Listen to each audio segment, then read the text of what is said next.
Меня зовут Наталья Викторовна, я являюсь экскурсоводом Поронайского краеведческого музея. Ну, в силу того, что не все залы я сегодня вам покажу, мы начнем с зала этнографии. Все прекрасно понимают, что такое слово этнография, мне не нужно будет углубляться. В этом зале представлены предметы жизни, быта, вещи, орудия труда, добычи всех этносов, которые проживали на Сахалине. В данный момент в Поронайском районе проживают нивхи, уильта, нанайцы и немножко ивенков. Айнов, как вы многие знаете, на Сахалине, в том числе и в Поронайске, соответственно, не проживает. Но есть на юге Сахалина, в Хомском районе проживают дальние-дальние потомки от айнов. Чистокровных айнов после Великой Отечественной войны в 1945 году японцы ассимилировали на остров Хоккайдо, лишив их тем самым и гражданства, и культуры, и всего того, к чему они привыкли. Ну, конечно же, начали мы не с той стороны. Самый древний этнос, давайте пройдем сюда, да, где мне привычнее с этой стороны начинать экскурсию. Самый древний, самый многочисленный этнос – это, конечно же, нивхи. Нивхи – народ оседлый. Род у них отцовский, поэтому, соответственно, женщина, выходя замуж, уходила в семью мужа. И ни при каких обстоятельствах не имела права возвращаться уже домой. Народ оседлый, занимались рыболовством, строили два вида жилья. Торав – это зимний вид жилища, строился он в сопках, так как зимой они занимались добычей напушного зверя, и у каждого уважающего себя охотника были лыжи, которые изготавливались из лиственницы. Охотник никогда не приобретал эти лыжи, а изготавливал сам для себя. И с помощью рыбьего клея приклеивались на лыжи шкура нерпа для лучшего скольжения с горы и чтобы его в обратную не тянуло. Лыжный посох интересен тем, что на одном конце это лыжная палка, на другом лопатка. Для чего нужна была лопатка? Грибаки. Еще варианты? Рыбу гребать. Нет, мы же в лесу охотимся. Для того, чтобы поправить или установить капкан, не наступая на след зверя. Ежели зверь учует запах охотника, то, естественно, он в капкан не пойдет. А лук и стрелы использовались деревянные. Для чего? Для того, чтобы не убить, не испортить шкурку кровью, просто оглушить зверя. Свою добычу мужчина носил вот в таких вот заплечных носилках. У женщины они иные, так как женщина занималась собирательством. Женщина, помимо того, что вела дом, хозяйство, шила одежду, ухаживала за всей своей семьей и родней, соответственно, занималась собирательством. Лесным – это ягоды, любые дикоросы, и у нивхов, соответственно, были родовые поляны, где растет сарана. На этих полянах только единственный род мог собирать коренья сараны. Это очень питательные и очень полезные коренья. Лилия Даурская. Да, правильно. Ну и помимо охоты мужчины занимались рыболовством и охотой на нерпу. Вот такое интересное приспособление, которое называется тла. Нерпа очень хитрая, очень осторожное животное. Есть такая легенда, что раньше нивхи, однажды нивхи мужчины пошли на охоту и на берегу моря на камнях увидели прекрасных полуобнаженных женщин. Главный охотник влюбился в одну из них, но как только подошли охотники поближе к берегу, девушки испугались, накинули шкурки на себя, шубки какие-то, и уплыли, превратившись в нерп. На следующий день охотники подкараулили девушек и сожгли шкуры нерп. Вот поэтому нерпы очень осторожны, они выходят на берег погреться на камнях только лишь тогда, когда нет поблизости человека. Как только они слышат человека, они сразу входят в море. Так вот, осторожное животное, и дабы не потерять самое главное в этом инструменте, в тла, это наконечник. Потому как, если вы обратили внимание, у нивхов были в основном все деревянные орудия для охоты. Сооружался вот такой вот поплавочек, на древко на конец привязывалась веревка, и когда нерпа загарпунивалась, возможно было и такое, что охотник промахивался, но дабы не потерять самое ценное, такой металлический наконечник, падала тла, оставалась на плаву за счет поплывка. И потом вытягивали эту тла на берег охотник. Для рыбалки и выхода в море использовались лодки-плоскодонки. И вот у нас есть модель лодки-долбленки, которая изготавливалась из цельного ствола тополя. С помощью интересных, довольно-таки занятных инструментов вырубался тополь. Почему тополь? Дерево пластичное, довольно-таки прочное и хорошо сохраняло влагу. Вернее, не поддавалось дерево разрушению. Ну и вернемся к женщинам. Помимо собирательства ведения домашнего хозяйства, женщины с помощью длинных узких ножей разделывали всю добытую мужчинами, охотниками рыбу. С помощью нескольких с помощью ножа, несколькими движениями руки рыба располосовалась на тонкие кусочки длинные и вывешивалась на вешала. Это была юкола. Юкола – основная пища практически всех аборигенов, включая и нивхов. Для остроты ощущений, для вкуса ее коптили над какими-то древесными стружечками, чтобы придать вкусу. Рыбу стали они солить уже с приходом русских. До этого это была обычная сушеная рыба. Кости, внутренности, естественно, ни о какой икре речи не было. Головы, это высушивалось все, ничего не выкидывалось и шло на корм собакам. Собака – это было единственное домашнее животное, которое имел нив. По количеству собак нив имел какой-то статус. Чем больше собак, тем, соответственно, хозяин богаче и уважаем. Ну и бурый медведь. Опять-таки ни для кого не секрет, да, что бурый медведь на Сахалине один из самых мощных, сильных, свирепых зверей, царь тайги. Для многих аборигенов наших, айнов, нивхов, это животное было больше, чем просто животное. Это был друг, брат. Они все аборигены были анимистами, поэтому они поклонялись бурому медведю. На бурого медведя просто так никто не охотился. Если охотник погибал от лап медведя, то считалось, что душа человека переходит в медведя. Но при всем при этом у всех этносов существовал так называемый ритуальный медвежий праздник. Не было других праздников. Это сейчас у нас, да, масса в календаре открытий, каждый день праздник. У наших аборигенов был единственный праздник медвежий. Проходил он в нескольких этапах. Это, во-первых, самое главное – медведь.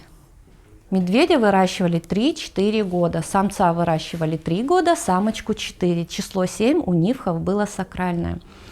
Ранней весной охотники, но еще с осени, примечая, в какую берлогу легла беременная медведица. То есть мы знаем, да, что медведица потомство приносит в момент перед спячкой. Ранней весной находят берлогу, пытаются отогнать медведицу, потому как, не говоря уж о человеке, тем более животное, ни одна мать не отдаст своего детеныша. И изымали медвежонка из берлоги. Если медвежонок был совсем новорожденный, хозяйке дома разрешалось кормить его грудью. Они называли его сынком, и многие ученые утверждают, что за медвежонком был уход лучше, нежнее, бережнее, нежели чем за своими собственными детьми. И так продолжалось 3-4 года. Соответственно, такой медведь не впадал в спячку.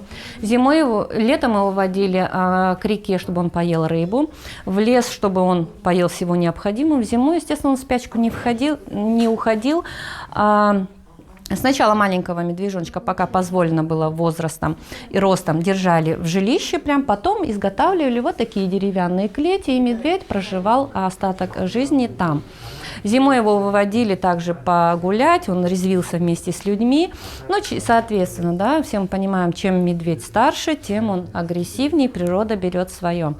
Наступал день X, по истечению 3-4 лет.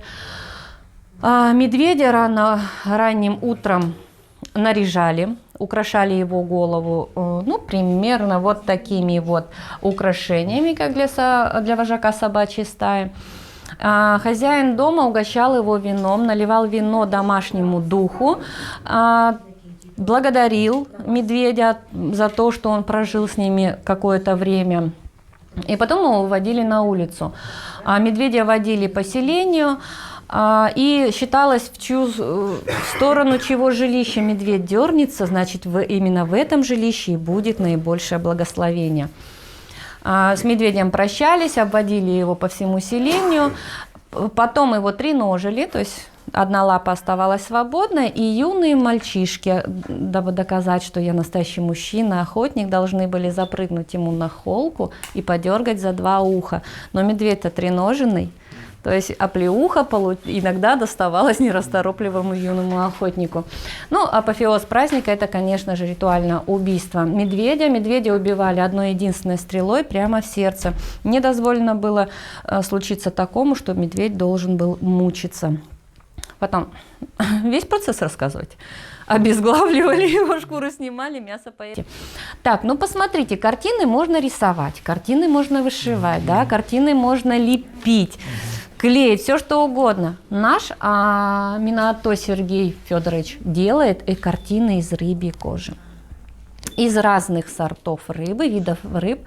Это очень, скажем так, не утомительно, а долгосрочные проекты изготовления даже самой маленькой картинки, так как шкуру нужно, соответственно, выделать, очистить и подобрать по тонам. Но картины смотрятся довольно-таки своеобразно и очень интересные. 3D-эффект существует, правда? Да. Как будто бы... Объемно. Да. 3D. Угу. 3D есть, да. Угу. Так, я вас не утомила? Нет. Айна Хомский, да? Айны, да, в Хомском районе. Вот я все время забываю современное название этого поселка. Вот пока около Медведя была, вот Что-то типа Макаров, не Макаров, не Костромское, Калинина, вот. В Калинино остался разваленный дома Айнского главаря, ну, старейшины. А сами эти айны хоть кто-то Ну, в Хомске, говорят, утверждают, что в Хомске есть потомки айнов. Вот. Ну, айны вообще народ загадочный, да, я вам рассказала только около Нивха 2 легенды. Ну, что такое? Сказка ложь, давний намек, правильно? Просто так сказки рассказывать никто не будет, значит, доля правды есть. Народ айна, они все со всех 4 сторон, сверху и снизу, облеплены этими легендами.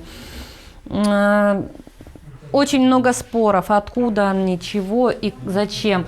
Ну, наши сахалинские айны, мы так полагаем, по научным трудам этнографов, что айны пришли с Хоккайдо. Более 300 лет, опять-таки есть такая легенда, что более 300 лет японцы не могли прогнать айнов с Хоккайдо, чтобы завоевать данную территорию. Ну, каким-то образом, видать, собрали силами самураи и прогнали их. Даже сами японцы говорят, что лучше сразиться со стадом со стаей медведей или со стаей волков, чем выйти 1 на 1 с айном. Айны, они очень воинственные и в боях всегда использовали 2 коротких меча. Очень продвинутый народ, имели свою культуру, свой язык. Женщины имели деревянные примитивные ткацкие станки, на которые они из крапивы изготавливали полотно для того, чтобы сшить костюмы. Свои костюмы орнаментировали, особенно мужские, со спины красным цветом. Считается, что со спины все зло быстрее заходит, поэтому спину всегда защищали. Были большими искусными мастерами по резьбе по дереву. До сих пор очень много интересных композиций сделаны именно из дерева. Очень божественные люди, которые верили в Камуи, это боги. Вот такие вот стружки Инау изготавливались из лиственницы. Такую стружку мог изготовить только лишь мужчина после того, как пройдет обряд очищения души и тела.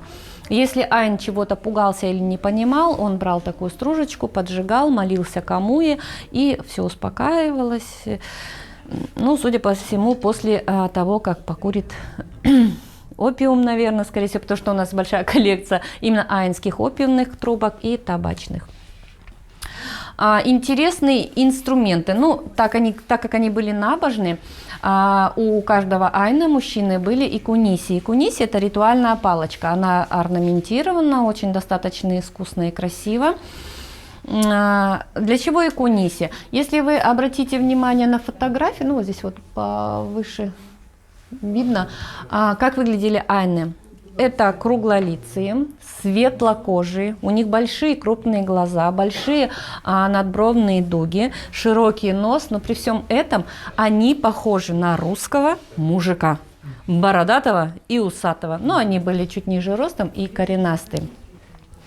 Вот. И при ритуальном испитии саке с помощью икуниси они приподнимали усы, дабы не замочить священным напитком саке, и пили саке, и потом окунали икуниси в саке, и на все 4 стороны разбрасывали капли, тем самым кормя дух огня, земли, воздуха и земли.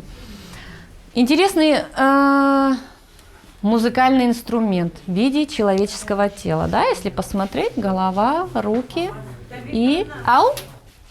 Сын. А сын, это же его не родной, он приемный был, да. Вот, про него ничего не известно. Вот. Ну, изучать. Очень интересно. Мы бы, конечно, были рады, если бы вы какой-то информацией поделились с нами, чтобы было о чем рассказывать. Ну, тем более, эти люди проживали у нас здесь. Очень